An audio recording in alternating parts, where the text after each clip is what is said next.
ಶಕ್ಯ ದುಃಖೇನ ಪ್ರಾಪ್ತು ಶಕ್ಯ ದುರ್ಗಾ. ಆ ದೇವಿಯನ್ನು ಕೂಡ ಸಹಜವಾಗಿ ಪಡ್ಲಿಕ್ಕೆ ಆಗೋದಿಲ್ಲ. ಅದಕ್ಕೆ ವಿಶೇಷವಾಗಿರ್ತಕ್ಕಂಥ ಉಪಾಸನೆ ಇದೆ. ನೀವೆಲ್ಲ ನವರಾತ್ರಿ ಒಳಗೆ 9 ದಿನಗಳ ಕಾಲ ಮನೆಯೆಲ್ಲವನ್ನು ಸ್ವಚ್ಛ ಮಾಡಿ ಮಡಿ ಮಾಡಿ ಉಪವಾಸಾದಿ ವ್ರತಗಳನ್ನು ಮಾಡಿ ದೇವಿಯ ಪುರಾಣಗಳನ್ನು ಪಾರಾಯಣ ಮಾಡಿ ಕಷ್ಟಪಟ್ಟು ದೇವಿಯನ್ನು ಪ್ರಾಪ್ತ ಮಾಡಿಕೊಳ್ತಕ್ಕಂಥ ನಾವೆಲ್ಲ ನೋಡ್ಕೊಂಡು ಬರ್ತಾ ಇದ್ದೇವೆ. ಅಂತೂ ತಾಯಿ ಅನ್ನುವಂಥವಳು ನಮ್ಮ ಕರುಣಾ ದೃಷ್ಟಿ ಇರೋದ್ರಿಂದ ಯಾರು ಅವಳಿಗೆ ಶರಣಾಗತರಾಗ್ತಾರೋ ಅವರ ಮೇಲೆ ಕೃಪೆಯನ್ನು ಮಾಡಿ ಪರಬ್ರಹ್ಮ ಪರಮಾತ್ಮವನ್ನು ಪಡೆದುಕೊಳ್ತಕ್ಕಂಥ ಒಂದು ಜ್ಞಾನವನ್ನು ನಾವು ಮಾಡಿಕೊಳ್ಳಲಿಕ್ಕೆ ಸಾಧ್ಯವಾಗ್ತದೆ. ಅಂತಃಕರಣವನ್ನು ಶುದ್ಧಿ ಮಾಡಿಕೊಡ್ತಾ ಇದ್ದಾರೆ. ಹೀಗೆ ಪ್ರತಿಯೊಬ್ಬ ವ್ಯಕ್ತಿಯು ಕೂಡ ದೇವಿಯನ್ನ ಆರಾಧನೆ ಮಾಡಿ ಶಿವನನ್ನ ಪಡ್ಕೊಳ್ಳಿಕ್ಕೆ ನಮ್ಮಲ್ಲಿ ಪದ್ಧತಿ ಇದೆ. ದೇವಿಯನ್ನ 9 ದಿನಗಳ ಪರ್ಯಂತ ಆರಾಧನೆ ಮಾಡ್ತೀವಿ. ಶಿವನನ್ನ 1 ದಿನದಲ್ಲಿ ಶಿವರಾತ್ರಿಗೆ ಆರಾಧನೆ ಮಾಡ್ತೀವಿ. ಅಂದ್ರೆ 9 ದಿನ ಯಾಕೆ ಬೇಕಂದ್ರೆ ಅಂತಃಕರಣ ಶುದ್ಧಿಯಾಗಲಿಕ್ಕೆ ಬಹಳ ಸಮಯ ಬೇಕಾಗ್ತದೆ. ಪರಮಾತ್ಮನ ತಿಳ್ಕೊಳ್ಳಿಕ್ಕೆ 1 ಕ್ಷಣ ಆದ್ರೆ ಸಾಕಂತ ತಿಳ್ಕೊಂಡು 9 ದಿನಗಳವರೆಗೆ ದೇವಿಯ ಆರಾಧನೆಯನ್ನು ಮಾಡ್ತಾ ಮನಸ್ಸಲ್ಲಿರ್ತಕ್ಕಂಥ ವಿಕ್ಷೇಪಾದಿ ದೋಷಗಳನ್ನು ನಾವು ದೂರ ಮಾಡಿಕೊಂಡ್ರೆ ಗುರುವಿನ ಉಪದೇಶದಿಂದ 1 ಕ್ಷಣದಲ್ಲಿ ಶಿವಜ್ಞಾನವನ್ನು ಪಡ್ಕೊಳ್ಳಲಿಕ್ಕೆ ಸಾಧ್ಯವಾಗುತ್ತೆ. ಅದು ತಿಳ್ಕೊಂಡೇ ಪ್ರತಿಯೊಂದು ಗ್ರಾಮಗಳಲ್ಲಿ ದೇವಿ ವಿಶೇಷವಾದ ಆರಾಧನೆ ಮಾಡ್ತಕ್ಕಂಥ ಒಂದು ಪದ್ಧತಿ ಇದ್ದಂತೆ ಈ ಸಿಂಧೂರಿನ ಭಕ್ತರು ಕೂಡ ಇವೆಲ್ಲ ದೇವಿಯ ಮಂದಿರವನ್ನು ನಿರ್ಮಾಣ ಮಾಡಿ ಮೂರ್ತಿಯನ್ನು ಕೂಡ ನಿರ್ಮಾಣ ಮಾಡಿ ಕಳಶ ಎಲ್ಲ ನಿರ್ಮಾಣ ಮಾಡಿದರೆ ನಾಳೆಗೆ ದೇವಿಯ ಪ್ರಾಣ ಪ್ರತಿಷ್ಠಾಪನೆ ಮತ್ತು ಕಳಶಾರೋಹಣ ಕಾರ್ಯಕ್ರಮ ಅನ್ನುವಂಥದ್ದು ವಿಶೇಷವಾಗಿ ಸಮಯಕ್ಕೆ ಸರಿಯಾಗಿ ನಡ್ಕೊಂಡು ಬರ್ತಾ ಇದೆ.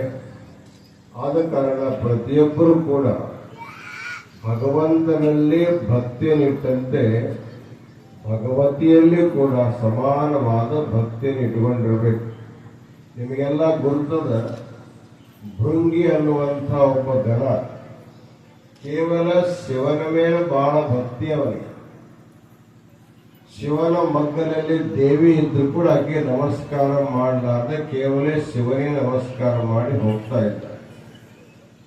ಇದನ್ನು ನೋಡಿರ್ತಕ್ಕಂಥ ದೇವಿ ಇವನಿಗೆ ಶಕ್ತಿಯ ಮಹತ್ವವನ್ನು ತಿಳಿಸ್ಬೇಕಂತ ತಿಳ್ಕೊಂಡು ಅವ ನಮಸ್ಕಾರ ಮಾಡ್ಲಿಕ್ಕೆ ಬಂದಾಗ ದೇಹದಲ್ಲಿರ್ತಕ್ಕಂಥ ಪಾರ್ವತಿ ಅಂಶವನ್ನೆಲ್ಲವನ್ನು ತಾನು ಹೀರಿ ತೆಗೆದುಕೊಂಡಾಗ ಅವ ಪೂರ ಕೇವಲ ಎಲುಬು ತೊಗಲಷ್ಟೇ ಇರ್ತಾನೆ.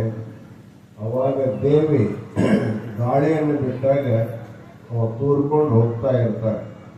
ಅವಾಗ ಪರಮಾತ್ಮ ಅವನಿಗೆ ಮರ್ಯಾದೆ ಉಳಿಸೋ ಸಲುವಾಗಿ 2 ಕಾಲಿರ್ತಕ್ಕಂಥ ಭೃಂಗಿಗೆ ಮತ್ತೊಂದು ಕಾಲಿಟ್ಟು ಅವನು ನಿಲ್ಲಿಸ್ತಾನೋ ಅಂತ ಕತೆ ನೀವೆಲ್ಲ ನೋಡ್ಕೊಂಡು ಬರ್ತಾ ಇದ್ದೀರಿ. ಶಂಕರಾಚಾರ್ಯರು ಕೂಡ ಕಾಶಿಯಲ್ಲಿ ವಾಸ ಮಾಡುತ್ತಿರುವಾಗ ಗಂಗಾ ನದಿಯಿಂದ ಸ್ನಾನ ಮಾಡಿ ಗಂಗಾಜಲವನ್ನು ತೆಗೆದುಕೊಂಡು ಅನ್ನಪೂರ್ಣ ಮಂದಿರದ ಮುಂದೆನೆ ವಿಶ್ವನಾಥನಿಗೆ ಹೋಗಬೇಕು. ಆದರೆ ಅನ್ನಪೂರ್ಣೆಗೆ ಶ್ರದ್ಧೆಯನ್ನು ಅರ್ಪಣೆ ಮಾಡದ ನೇರವಾಗಿ ಶಿವನಿಗೆ ಗಂಗಾಜಲ ಅರ್ಪಣೆ ಮಾಡ್ತಕ್ಕಂಥದ್ದನ್ನು ನೋಡಿ ಗಂಗಾ ದೇವಿ ಕೂಡ ಅನ್ನಪೂರ್ಣ ದೇವಿ ಕೂಡ ಶಂಕರಾಚಾರ್ಯ ದೇವಿರ್ತಕ್ಕಂಥ ಶಕ್ತಿಯನ್ನು ಆಕರ್ಷಣೆ ಮಾಡಿಕೊಂಡಾಗ ಶಂಕರಾಚಾರ್ಯರು ಮೂರ್ಛಿತವಾಗಿ ಅಲ್ಲಿ ಬೀಳ್ತಾ ಇದ್ದಾರೆ.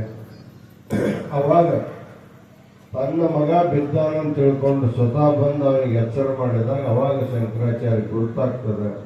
ಅವಾಗ ಶಂಕರಾಚಾರ್ಯ ಹೇಳ್ತಾರೆ, ಕುಪುತ್ರವು ಜಾಯೇತ ಕುಚಿದಪಿ ಕುಮಾತ ನ ಭವತಿ.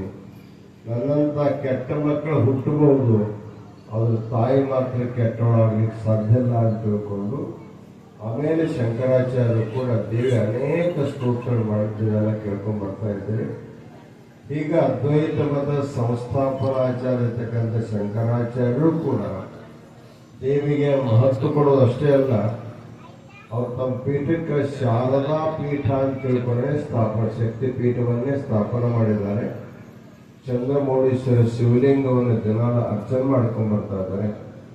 ಹೀಗೆ ಶಿವ ಮತ್ತು ಶಕ್ತಿಯರನ್ನ ಅರ್ಚನೆ ಮಾಡ್ತಕ್ಕಂಥ ಪದ್ಧತಿ ಎಲ್ಲರಿಗಿದೆ, ಎಲ್ಲರೂ ಮಾಡಬೇಕು.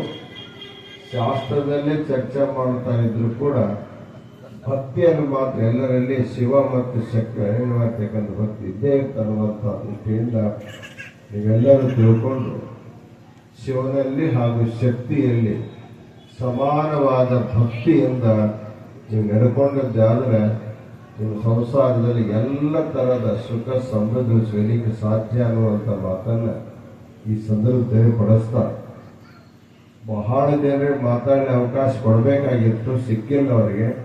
ಆದರೆ ನಾಳೆ ಇಡೀ ದಿವಸ ಎಲ್ಲ ಕಾರ್ಯಕ್ರಮ ಮುಗಿದ ನಂತರ ಎಲ್ಲರ ಪ್ರವಚನ ಕೇಳ್ತಕ್ಕಂಥ ಅವಕಾಶ ನಿಮಗೆಲ್ಲ ಸಿಗಲಿ ಅನ್ನುವಂಥ ಆಶೀರ್ವಚನ ಮಾಡಿ ಜಗದ್ರವರು ಪ್ರಾತಃ ಕಾಲ ನಿಮ್ಮೂರಿನ ಕಾರ್ಯಕ್ರಮ ಮುಗಿಸಿ ಮತ್ತೊಂದು ಊರಿಗೆ ಹೋಗುವಂಥ ಸನ್ನಿವೇಶ ಇರೋದ್ರಿಂದ ಬೆಳಗ್ಗೆ ಆದಷ್ಟು ಬೇಗ ನಾವು ದಯಮಾಡಿಸ್ತಾ ಇದ್ದೇವೆ.